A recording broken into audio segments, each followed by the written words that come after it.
What's up, everybody? Welcome back to Real Estate Today. We've got some good, interesting banter today because there's a lot of speculation about what's happening with the market. And are we going to have a chaotic frenzy? Or are we going to have more of a boring trickle? And is the market going to go up, down, sideways? We're going to chat about that today. So pay attention because we've got some differencing of opinions and we're going to chat it all out. So one of your hosts, Jeff Beggins, here with my brother. Greg Beggins on this side. And our other brother, Mike. Mike Puma. Mike Puma. He's just adopted. He's part of the family now. It just happened that way.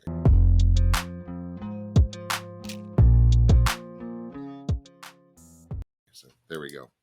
So for those of you who haven't watched us before, thank you for tuning in. And we have a lot of history doing this one. 32 years now. And probably closing into 70,000 transactions, getting close to probably this year. And billions of dollars in sold. And we've been seeing up, down, sideways markets, good, bad, uglies, indifference, boring, exciting, everything along the way. So we've got a lot of track history to talk about this one. So guys, let's talk because we've got all kinds of competing headlines and all kinds of competing ideas from a buyer side and a seller side. And the big thing is we've got elections in the mix. We've got fiscal policies in the mix. We have global economic policies going on.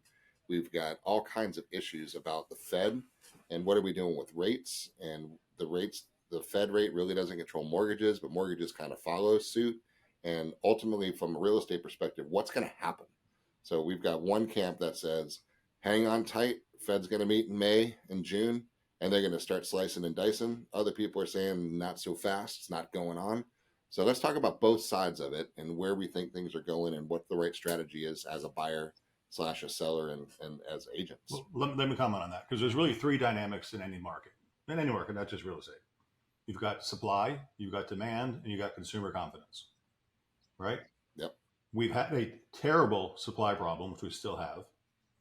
With the rise in interest rates, we've created a big demand problem, right? And consumer confidence is down because the interest rates are so high, their debt are going up, and we have three problems. But over the last 3 weeks, I've noticed, and this is where facts come in, our sales have been through the roof. Our open house traffic has been in the 15, 20 unit per day number. The builder traffic is going, you had 18 people at the residences the other day, in one day. The builder traffic is up. What else did I write down? Oh, we're seeing multiple offers on different properties. Properties that had no activity at all are now selling. Just a whole bunch of things have happened. So what has caused that to happen? And I've got a theory, because that's all you can have is a theory, because nothing's really changed. Supply problem is still an issue. Demand is still an issue because rates haven't really come down, except we've learned how to adjust to them. And I think what's really happened is the public just said, okay, we're in this game now. We're back to a normal market. And I've been pent up for so long. I don't want to just wait for a life event. I want to move now. And I think people are getting freed enough to move, because when we're doing 20 or 30 sales in a day, not every day, but 10 to 20 sales a day, every day for the week, we haven't done that since, probably July or August, which is the top selling time of the year last year. And now why is it happening all of a sudden now? So I'm sure we all have some theories on that. Mike, what do you think? Yeah, I mean, I think, supply and demand obviously does rule the world in every way, shape, or form. So the question becomes, do we believe that the demand is going to continue to increase? I think the answer to that question is yes. I do believe that we may not see the chaos that maybe we thought we were going to see. In my opinion, I thought they were going to hold steady on the height of the rates and then be forced essentially to drop more drastically. What I'm kind of noticing a trend of, though, is that the rates have slowly started to trickle down. And if that trend continues, demand's going to continue to go up, but I don't think it's going to become this thing where you're going to miss, quote unquote, a party and it's going to be absolute chaos. If it dropped from 7 to 4, yes, chaos. If it drops 7 to 6.75 and then down to 6.5 and then down to 6.25 and then maybe down to 6 and then maybe we work our way down to maybe 5.5, which I think is realistic, I think that's going to obviously increase demand, but it's going to do so in a trickle-like effect. So I don't know if we're going to see this massive chaos like we saw in 2020. And we were screaming from the rooftops, buy a house, buy a house, buy a house, buy a house, when rates were literally in the 2s and 3s. I don't think we're going to see that type of chaos. But I do think demand's going to continue to go up, and we've already seen signs of that. But I think, to Craig's point, it's kind of trickled back that direction, and I think we're going to continue to see that trend. Well, I don't think a lot of people recognize that we're already, even though the published rates are 6.75, we're still doing deals in the 5s and the 5.5s. How are we doing that? Sure. Number one, rate buy down. The builders have taken charge. They've pre-purchased money at lower rates, and they build it into the price anyway. And now the sellers and the regular mortgage brokers have learned how to do it too. So we're getting the buyer to bring extra cash to buy down the points. We're going to adjustable rate mortgages in some cases, although they're not really good right now. And we're getting sellers who contribute cash rather than lowering the price, contribute cash to a buyer to buy down the rate. So just because the rates are published at 6.75 or 7.25 doesn't mean you have to pay that. There are so many things we could do to negotiate. And even if the house is 415 and you want to buy the rate down 2 points, and let's say the seller says, no, I'm not going to contribute anything, you can still pay 425 for the house. And instead of having a 7% rate, get into the 5% rate, and you'll end up with a lower mortgage payment on a higher priced house than you would with a lower priced house with a higher mortgage payment. So it's all going to be put on paper for a consumer to see. But I think that's come in the marketplace. We've educated the loan officers, we've educated the real estate agents. We've learned how to communicate that benefit. And in that scenario, though, that you just laid out, I think sometimes buyers get caught up in the purchase price, right? But the reality is, I would argue, your ability to buy at 425 or have the home show at 425 is a good thing, because now I'm building value off 425, right, versus 415. Because technically, what is the actual value of a property? It's what I'm willing to pay at that time, right, or what somebody else is willing to pay. So at 425, there's more value there, and that's going to continue to increase. 5% on 425 is a bigger number than 5% at 415, right? Plus, financially, on the back end of things, I'm actually paying less because of the rate buy down, right? So that my mortgage, my payment, my monthly payment, which is what we really should be focused on, that's lower. So that's an advantage. It's an advantage to the builder for sure, because now they're showing a higher price, which means their future sales are going to be based on that. So in that scenario, everyone kind of wins. I think if the buyer in your initial mindset is, I don't want to pay more, well, you're not. Right? You are on paper, but that's actually going to work into your best interest long term, is to have that higher value there. Yeah. So most people don't own their home for 30 years. They're never going to pay off their mortgage anyway. Correct. Right. I was talking with a friend of mine who's buying a house down the street they live in my neighborhood. They're buying a house down the street in the neighborhood, and they're very, very, very cost conscious, right? And they didn't want to move yet. They have a next to nothing mortgage. A house came up down the street that was really well suited for them, prematurely for them, and they're like, screw it. Well, they were kind of nudged into that just to kind of show it, because they weren't going to do it.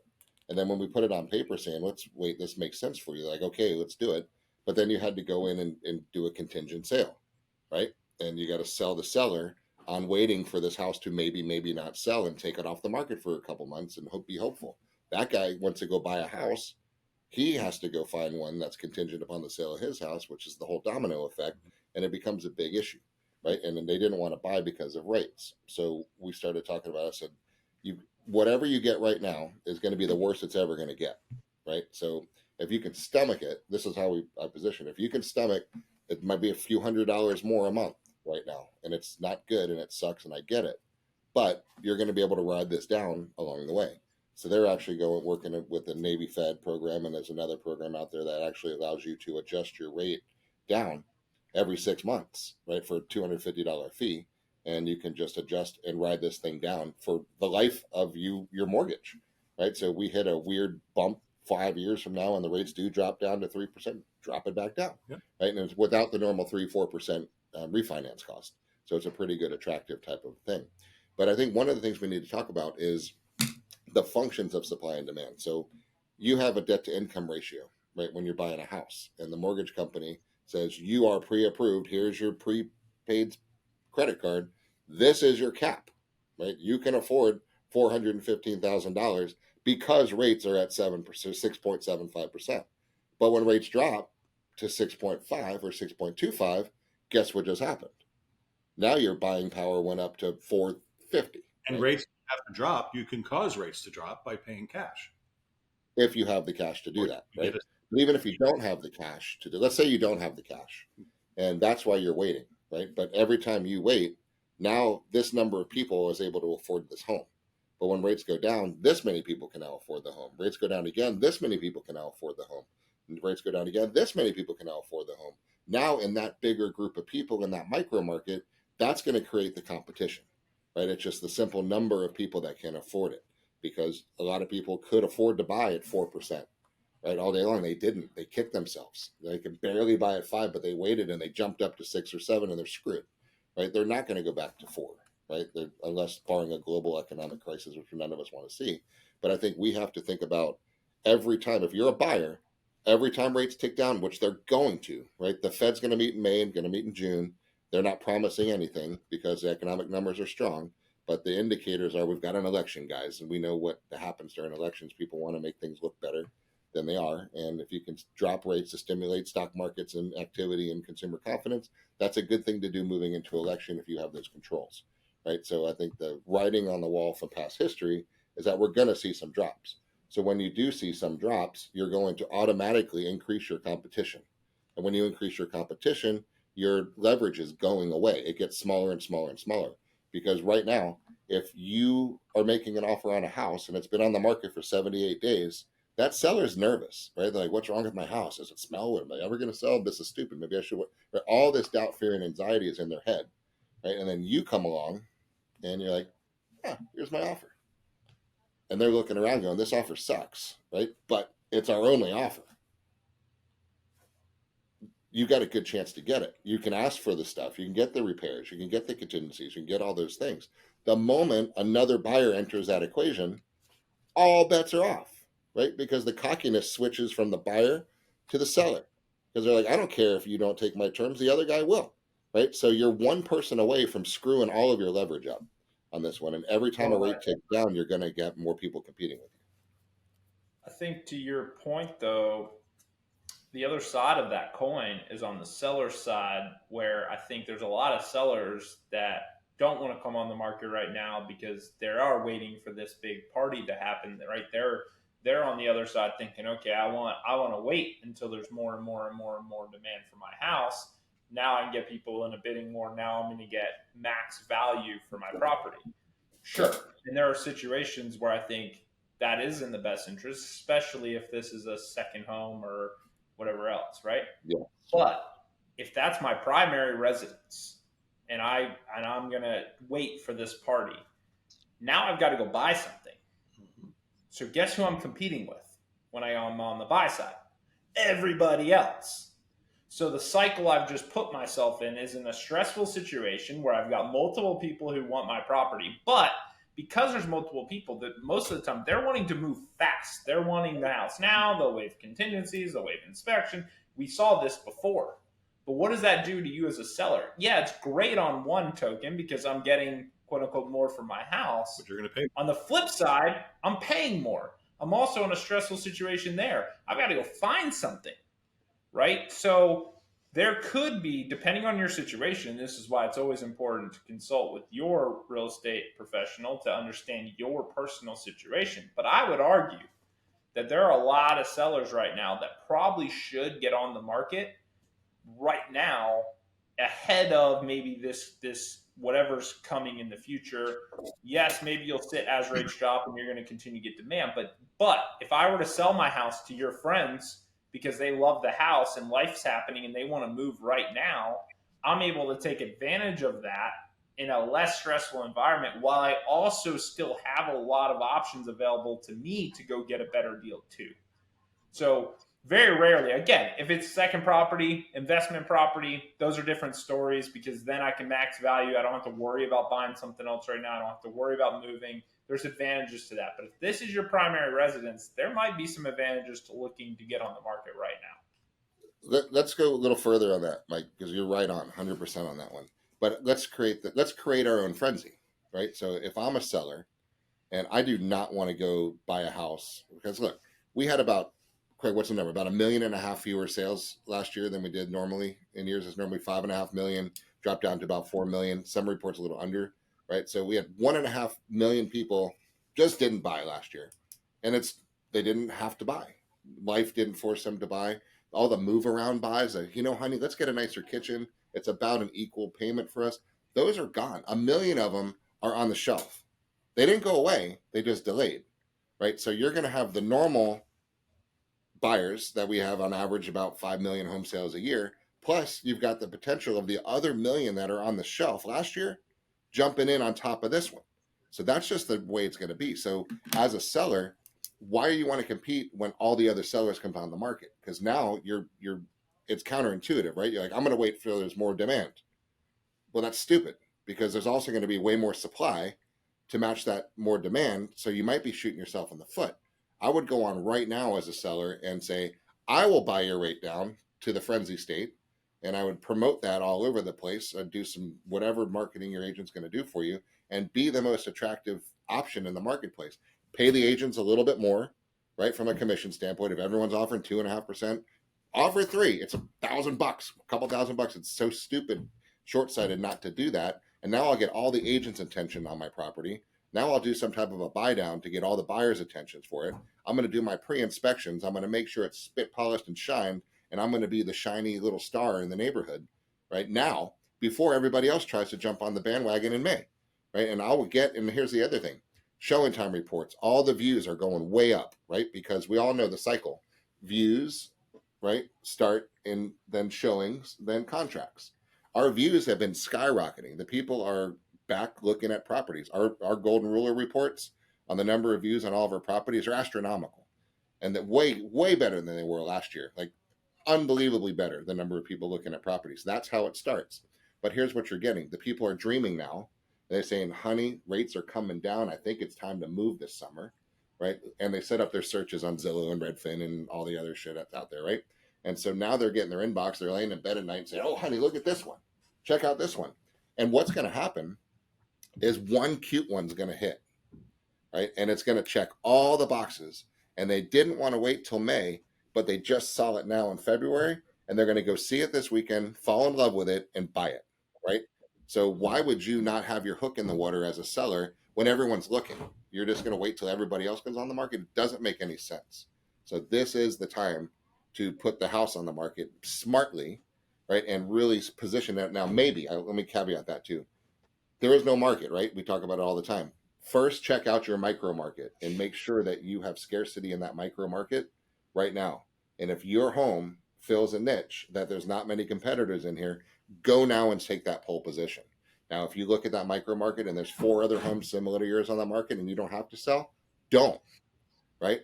Don't do it. Let that market clear out a little bit so you become the better option and not like a saturated marketplace. So there's so much strategy in this, guys. It's not a price per square foot. It's not this. It is a head-to-head competition, you versus the other homes you're competing with in that micro market.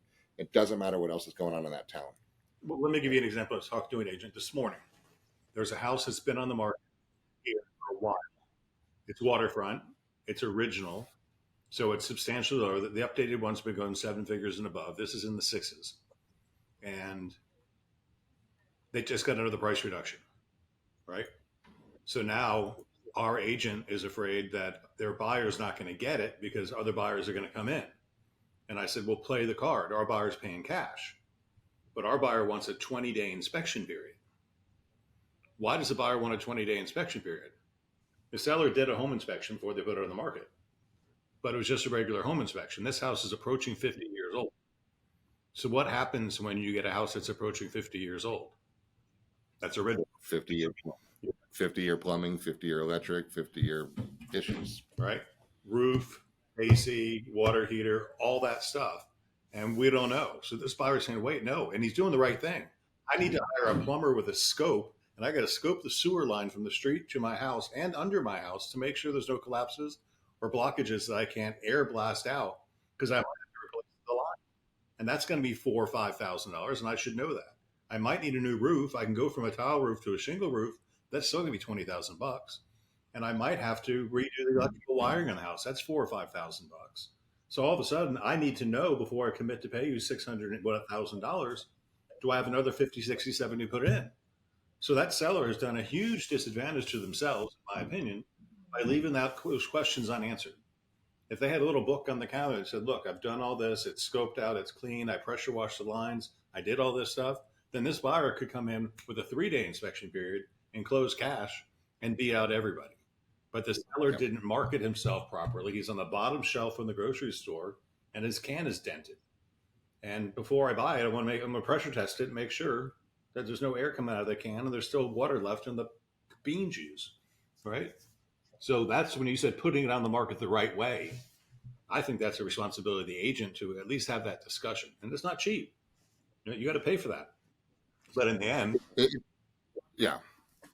And as an agent, you shouldn't take no for an answer on this, right? Because it is 100% not in the seller's best interest to do what, Craig, you're just talking about, right? They say, I don't want to spend the $400 on an inspection report. Now, that's the dumbest statement I've ever heard in my life, because you're going to lose thousands of dollars because you're going to create question marks. Everything in this world is, people buy with emotions, right? Buy with emotions. I love the house, right? Once that nth thought goes into your mind, you're going to justify buying that house, right? And you will. But in the same time, you're going to have that little drunk monkey on your shoulder saying, you're going to get screwed. Plumbing's bad, electrical bad, hurricanes bad, flood insurance. You're going to, all these problems are going to start coming in. So as a smart agent, from a marketing perspective, you've got to anticipate all this chatter that's going to go on your buyer's shoulder into their ear, because they're going to try to talk them out of the sale, even though they love it. And they don't want to be talked out of the sale. So if you do your job right, you're going to give this guy nothing to talk about, because you're going to say that one of the ones we just put on here, the electric panel had a couple of cloth wires or something. I'm like, just put a new panel in. It's a couple grand, right? It's not a big deal. Do it, because it's going to show up on the buyer's inspection report. And now this guy's going to start going in there. Well, what's this going to cost? I don't want to lose all my money, right? And then all the other things. Paint the house, right? Pressure wash the house. Go put some new flowers in the garden. Go tighten up the little rusted flagpole holder. Put a new one in. It's $5.99 at Home Depot, right? When the people are walking around the house, you want them to see, wow, honey, maintenance-free ease, real, with proof. Here's my inspection report. Here's my handyman list. Here's my re-inspection report. Here's my home warranty. There's nothing rusty. The house is beautiful. It's awesome, right? Now, what are you going to say? I give you nothing to bite onto. There's no way what are you going to beat me up on price for? House is perfect. You can't, right? So to not do that is dumb, right? And so from an agent perspective, don't let your clients do it, because it's stupid. It doesn't make any sense. And if you're a potential future buyer, insist on this before you hit the market, right? Insist on, let me say, if you're a seller, insist on that going through. And if you're a buyer, you know what I'm talking about, because you're touring around houses and you're going, oh my gosh, look, there's a stain on the roof. There's the stuff over there. If they didn't take care of that, they probably broke. If they're broke, what else didn't they care about? And oh my gosh, I'm going to walk into a money pit. And then they then they have so many different things to talk them out of buying this house. So everything's emotional. It's all a psychological sale on this, and with rates and everything, right? Maybe I should wait. They say rates are going to go down in May. Might as well wait till May. You can take your simple, logical. It's a good idea. So what do you do? Let's talk about what we think is going to happen. What do you think is going to happen? What's your prediction? Me or Mike? You first, Craig. I think I agree with Mike. We're not going to see a chaos moment. We're going to see a continued increased demand, and we're going to see more creative financial solutions, which is going to keep the market moving. And I think buyers and sellers both, because sellers become buyers, are just going to have to become comfortable with the fact that you're going to be paying in the 5 to 6% range with some buy down rates. We're not going to see chaos. I don't think there's a big party, and I hope there's not, because then if there is a big party, then you're just going to pay more for the next house you buy. I don't think people understand that, right? The best time to sell is when you're ready to sell, right? Best time to buy is when you're ready to buy. You can't time a market, right? You can make the best of the market that you're in. And that market changes on a daily basis, because the house is worth based what somebody's willing to buy based on the day they decide to buy. You know, we did all these as-is contracts, and people put an as-is contract that lets them cancel for 7 days for no reason at all. So if you put your house on the market, Jeff, and you get your price and you're the best house available today, and the next 5 days, your neighbor comes on and he's spit polished and shine a little nicer than you, they can cancel you and put a contract on his house right today. Right? So, And that happens because you're a seller and you see that neighbor just got 425 a square foot, right? And they're going, holy crap, Marge, did you just see what just happened? That makes our house worth this. Hell yeah, let's get out of here. I want to get out of here before summer anyway. They throw the market on, they call their agent, they get on the market this weekend during that inspection period, and their house is prettier with a nicer kitchen. You're done. mm-hmm. You're done. Interesting. Mike, any difference? What I see is I think politics has way more to play than a lot of people give it credit to. And if I were somebody trying to regain or retain my seat in the White House, all that matters is consumer confidence at that millisecond when the person is casting their vote, right? So with that being said, I know they don't control it. I know the president doesn't control things, but I know he knows people that do, right? And if there are policies that could be manipulated or pushed to create a quarter point, half point dump this summer, right? All I need you to do is feel good in November, right? November 2nd specifically. And if I can get you, or the month before with the mail-ins, right? So I need to get you feeling good at the end of summer. So if it were me, I would pull some puppet strings and I'd make some moves happen in May, and June, July, some of those Fed meetings, and drop down half a point, three quarters of a point, because stock market typically reacts really well for that. Your emails about your 401k balance are going to go up a little better in September and October, right? When you open your email, and stock market's going to be fine. Your interest rates are good. Headlines will be good. And that's the strategy to have a successful November 2nd, right? So that's why I think we're going to have more of a chaotic summer than others do, because I think it's getting into a very heated political season. And I think everything that can be thrown at this election will be thrown at this election. And I think that's one of the major power plays that's going to happen there. So I anticipate maybe not the biggest one in May because it's too early. If I'm thinking solely selfishly as a re-election thought process, I don't want to give you the feel good in June or July. I really would rather wait until September, October. So therefore, if there's a way I can stall and drop something in June, July, I'm going to hit those Fed meetings and start the rates going on there. So that's what I think. So I think you're going to see that party starting in about 90 days. I agree. I think politics play a role. I think even taking it out of that, of maybe even candidates, I think if you're the Fed, your job is to try and control inflation, and you're trying to control, that consumer confidence plays a big role in that, right? So if I know that, and I know that those factors are likely going to shift, the reality is, regardless of who ends up getting voted for, I believe there's going to be a lot of uneasiness amongst the general public as we get closer to this election. There's a lot of unknowns. There's a lot of battles going on, whether you're on one side or the other or in the middle. It doesn't matter. There's going to be uneasiness. With that comes some issues with consumer confidence, right? And so naturally, those are going to drop. And I think if you're the Fed, you got to say, okay, knowing that that's coming, regardless of who's president, we've got to mitigate that the best we can. And how do we hedge against that? We try and prop up consumer confidence by giving them reasons to go buy. And the reasons to go buy are, we're going to slowly lower this rate down. And if it's not enough, we're going to lower it a little bit more. And if we're still not there, we're going to lower it a little bit more. And I don't even know if it's necessarily going to be to try and keep the current regime in office or to hedge against the new guy coming in. But what I do know is that it's going to happen, I think, regardless of what happens with the election, because either way, 50% of people are going to be pissed off.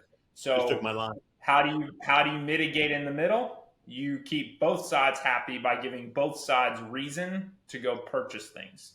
Homes being the biggest one of those. So I do think the rates are going to follow suit. I do think they're going to drop. I think they're going to try and do it as slow as they can. But if it's not working, I think they're going to have to continue to ramp it up. Do I think they're going to ramp it down into the 4s? No, I don't.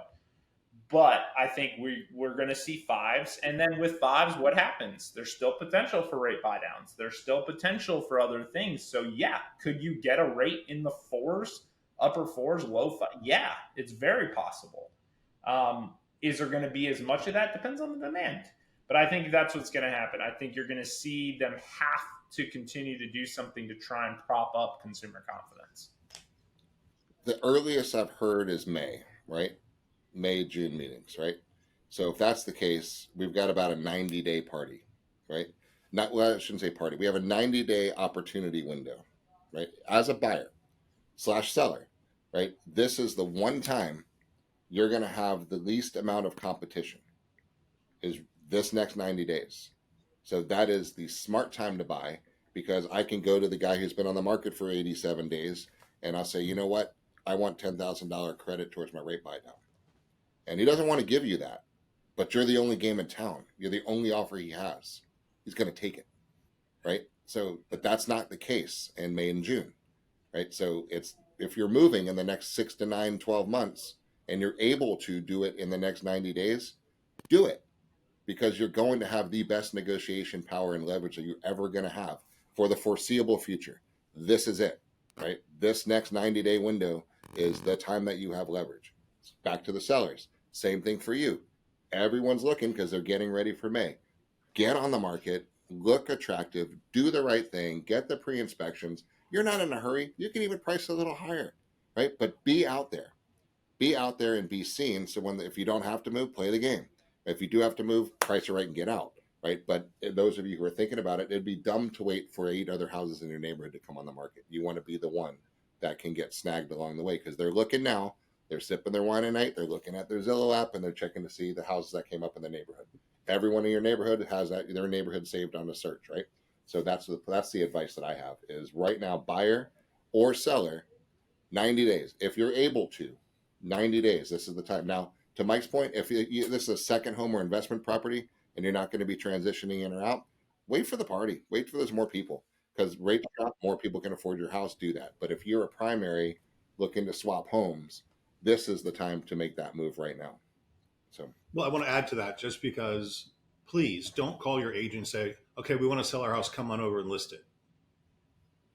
That's the wrong strategy. Let me tell you right now. A tile roof is probably backed up 5 or 6 months in order time right now. You can't just call and get a tile roof. You're going to be on a waiting list for 5 or 6 months to get a tile roof. You're going to be on a waiting list for probably 2 months for a shingle roof, right? It takes time. Everybody's busy. Try to get an AC installed today, right? We're not even in the summer months and it's hard. So this is the time to start planning out your strategy of what you need to do to make sure you're the prettiest girl at the dance when you do hit the market. I always hate when the sellers say, they signed on Friday, let's get it on the MLS so we're ready to show tomorrow. No, there's a ramp up period that we use to pre-market the house before it gets exposed to the marketplace. And don't worry about professional photographs. Just take it with your cell phone, get it on the market tomorrow.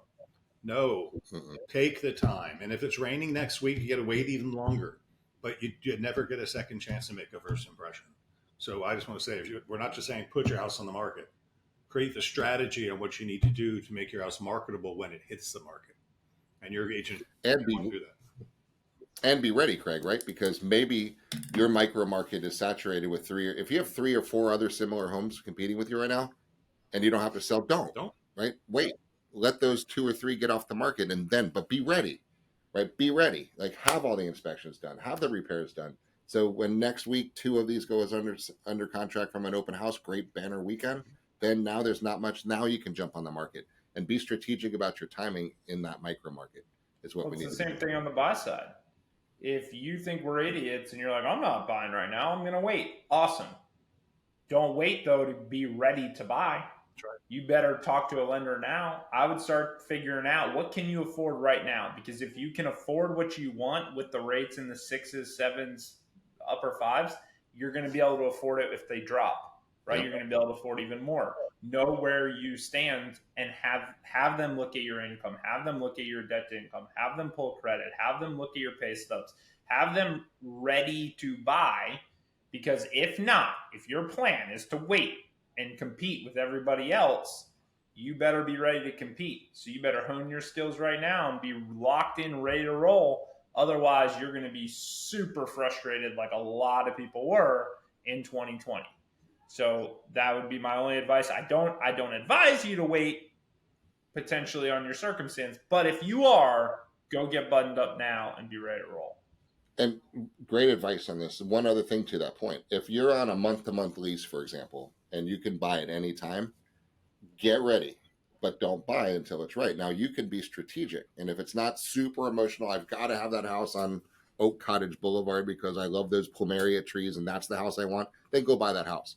But if you're able to be strategic, why don't you watch the micro market too and see how long homes are staying on the market? And if there's 2 or 3 or 4, watch the seasoning of those, because you're going to start seeing little price drops here and there, and that's showing a little bit more motivation here and there. And a $10,000 price drop here, then next Wednesday a $500 one's another 10,000. There's motivation being shown, right? So maybe that's the one you want to pounce on. But if you're not approved, to Mike's point, you're not going to have much leverage. Imagine walking into, oh, hey, poor seller, sucks. You got 5 other homes you're competing with. Been on the market a while. Man, here I am with my approval for so much money, and I can buy whatever I want, but I don't have to. I'll tell you what. How about this would work for me? Here's my offer. Oh, you don't have another one? Sorry. Here you go. Keep me in Right? mind. This is what's that? Keep me in mind. Keep me in mind. I'll be here. Here's my phone number. Right? And then it's strategic, but that's only micro market specific.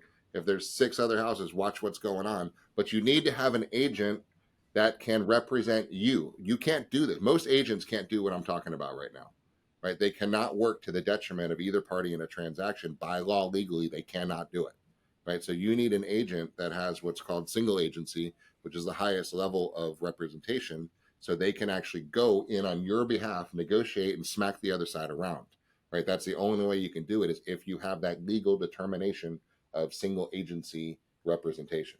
Right? I know we're getting in the weeds on it, but it's so important because I can hire just a ninja assassin agent to go in and put the best offer in for me, but only if they're able to offer that agency.